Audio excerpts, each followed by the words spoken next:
Hello everyone, welcome back. चलिए discuss कर लेते हैं ट्रैम्बल को। Tremble is the translated EMBL। EMBL आप ऑलरेडी स्टडी कर चुके हैं इन प्राइमरी डेटाबेसेस में। EMBL is European molecular biology laboratory. जो ट्रैम्बल है वो उसी की ही ट्रांसलेशन है। जितने भी EMBL में सीक्वेंसेस प्रेजेंट है यहाँ पर क्या होगा, ट्रांसलेटेड फॉर्म में वो सब स्टोर्ड रहेंगी जो सीक्वेंसेस होंगी। फर्दर हम यहाँ पर बोल सकते हैं कि जैसे आज के टाइम पर genome sequencing and mapping projects जो हैं वो इतना इंक्रीज हो गया है या ऑनगोइंग है रिसर्च उन पर, तो नंबर ऑफ प्रोटीन सीक्वेंसेस को यहाँ पर क्या किया गया है, आइडेंटिफाई किया गया है, उनको इनकॉर्पोरेट करना है हमें स्विस प्रोट में। लेकिन हम ये भी नहीं चाह रहे हैं कि जो स्विस प्रोट हमारा डेटाबेस है उसकी क्वालिटी के अंदर कोई डाइल्यूशन हो, मींस उसका स्टैंडर्ड लो हो जाए, हमें ये भी नहीं चाहिए। लेकिन हम ये भी चाह रहे हैं कि साथ साथ जो हमारी स्पीड है इन न्यू इनकमिंग डाटा की, उसको हम इजीली इनकॉर्पोरेट भी करें एक स्पेसिफिक डाटा में। ठीक है, हमें साथ साथ ये भी करना है कि जितना फास्ट हो सके, जितना इजीली हम कर सकते हैं, जितना पॉसिबल है हमारे लिए, हम इन सीक्वेंसेस को क्या करें, किसी भी एक पर्टिकुलर डेटाबेस के अंदर हम स्टोर कर दें।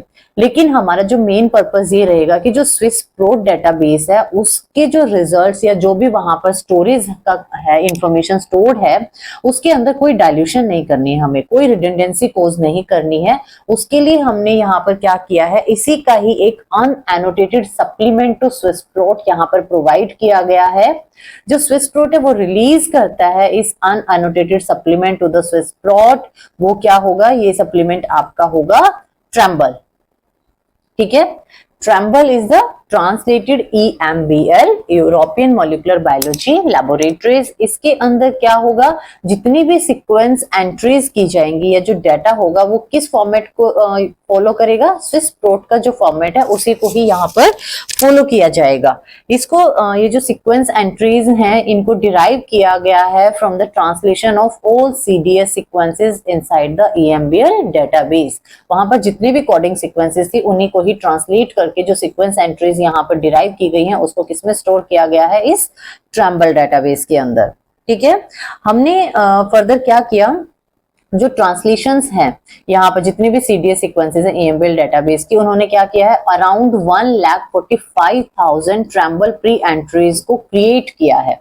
इन ट्रांसलेशन से जो कोडिंग सीक्वेंसेस का ट्रांसलेशन है वहां से इतने सीक्वेंस एंट्रीज या इतनी सीक्वेंसेस को क्रिएट किया गया है, और इन सीक्वेंसेस में से अराउंड 1,45,000 हमारे पास ये ट्रैम्बल प्री एंट्रीज हैं, जिनमें से नियरली 65,000 एंट्रीज को, प्री एंट्रीज को ऑलरेडी हमने इंक्लूड कर दिया है स्विस प्रोट में। वो ओरिजिनल उन्हीं प्रोटीन मॉलिक्यूल्स की होंगी जो हमने स्विस प्रोट डेटाबेस में, जिसका एक ऑलरेडी एक स्टैंडर्ड मेंटेन है, वहां पर कोई डाइल्यूशन नहीं है डाटा के साथ। वो ऑलरेडी 65,000 जो सीक्वेंस प्री एंट्रीज हैं आउट ऑफ दीज 1,45,000 वो हमने किसमें ऐड कर दी हैं, स्विस प्रोट के अंदर हम ऑलरेडी उनको इंक्लूड कर चुके हैं।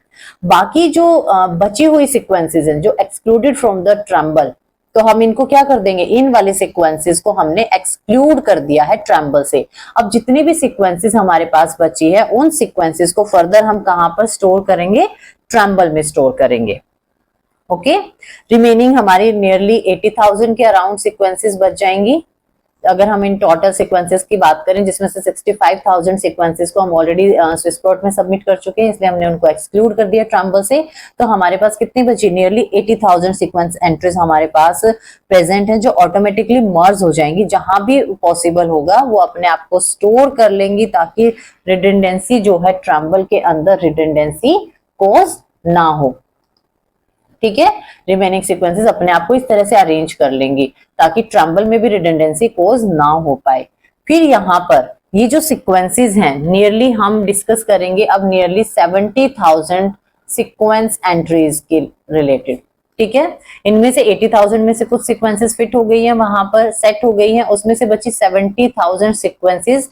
तो ये जो 70,000 सीक्वेंसेस हैं इनको हम कैसे सबमिट करेंगे ट्रैम्बल में तो इसके बेस पर हमने ट्रैम्बल को स्प्लिट कर दिया है टू मेन सेक्शंस के अंदर। वो जो मेन सेक्शंस हैं वो हैं हमारे, एक है SP ट्रैम्बल, सेकंड है हमारा रैम ट्रैम्बल। जो SP वर्ड है वो डिनोट करता है स्विस प्रोट को, ये वो है स्विस प्रोट ट्रैम्बल, और जो रैम ट्रैम्बल है वो डिनोट करता है रिमेनिंग रिमेनिंग ट्रैम्बल सीक्वेंसेस को। ठीक है, सबसे पहले डिस्कस कर लेते हैं एसपी ट्रैम्बल को। एसपी ट्रैम्बल क्या है? जो ये ट्रैम्बल है इसके अंदर हमारी नियरली 55,000 सीक्वेंस एंट्रीज होंगी जो कि स्विस प्रोट में इनकॉर्पोरेटेड हैं, होनी भी चाहिए, which should be incorporated into Swiss Prot. जो स्विस प्रोट है वो अपना यहाँ पर एक्सेशन नंबर भी प्रोवाइड करेगा। एक्सेशन नंबर आप सबको पता है कि एक यूनिक नंबर होता है जो एक पर्टिकुलर सीक्वेंस को या मॉलिक्यूल को प्रोवाइड किया जाता है थ्रू द डेटाबेस। तो यहाँ पर जो एक्सेशन नंबर इन सीक्वेंसेस को प्रोवाइड किया जाएगा वो कौन प्रोवाइड करेगा? स्विस प्रोट असाइन करेगा। जो एसपी ट्रैम्बल है पार्शियली रिडंडेंट है अगेंस्ट स्विस प्रोट के कंपैरिजन में।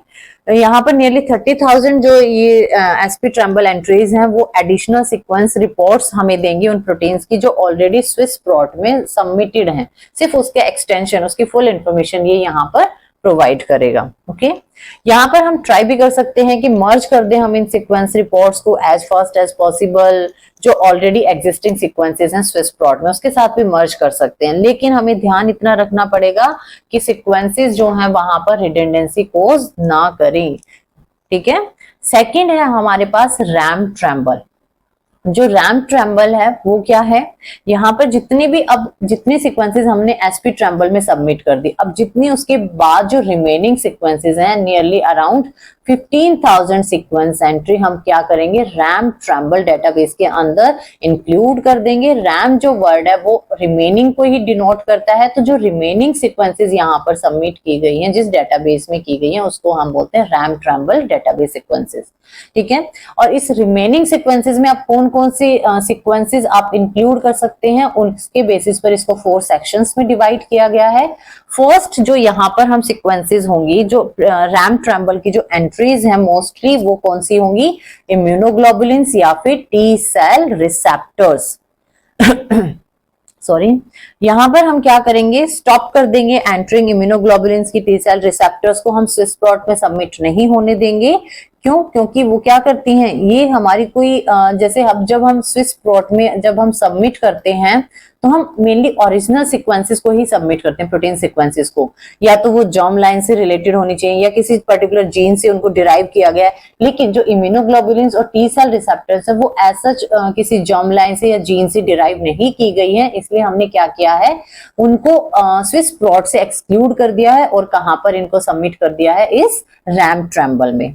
ठीक है, सेकंड आप यहाँ पर जो डाटा की कैटेगरी है उसको डिस्ट्रीब्यूट कर सकते हैं कि जितनी भी सिंथेटिक सीक्वेंसेस हैं, ठीक है, उन सीक्वेंसेस को जो कि आपने क्या किया है, आर्टिफिशियली सिंथेसाइज की हैं, उन सीक्वेंसेस को भी आप कहाँ सबमिट करेंगे? इस रैम ट्रैम्बल में करेंगे। या हम ऐसे भी कर सकते हैं कि कोई स्पेशलाइज्ड डेटाबेस हम बिल्ड कर लें और इन आर्टिफिशियल सीक्वेंसेस को वहां पर सबमिट कर दें, ये भी हो सकता है। थर्ड चांस जो है, सेक्शन जो यहाँ पर है वो है सीक्वेंसेस जो हैं एक पर्टिकुलर फ्रैगमेंट में होंगी और वो फ्रैगमेंट अगर लेस देन 7 अमाइनो एसिड्स का है तो हम क्या करेंगे? उन सीक्वेंस फ्रैगमेंट्स को भी हम रैम ट्रैम्बल में सबमिट कर देंगे। और लास्ट यहाँ पर हमारा वो है सेक्शन की जो सीडीएस ट्रांसलेशंस हैं, हम वो ट्रांसलेशंस की बात कर रहे हैं जो सीक्वेंसेस जो हैं वो कोड नहीं करती हैं रियल प्रोटीन्स के लिए। जब हमने बहुत सारे एविडेंसेस देखे कि कुछ सीडीएस सीक्वेंसेस जो हैं ऐसी भी थी ट्रांसलेटेड सीक्वेंसेस की वो रियल प्रोटीन के लिए कोड नहीं कर रही थी, तो हमने उन सीक्वेंसेस को आइडेंटिफाई किया। आइडेंटिफाई करने के बाद हमने इनको एंट्री दिलवा दी इस रैम ट्रैम्बल में। ठीक है, ये कुछ सबसेक्शंस हमने डिस्कस किए हैं रैम ट्रैम्बल में। उसके बाद हम बात करते हैं कि जो ट्रैम्बल की क्रिएशन की गई है ये क्यों की गई? ये कोई सप्लीमेंट है स्विस प्रोट का?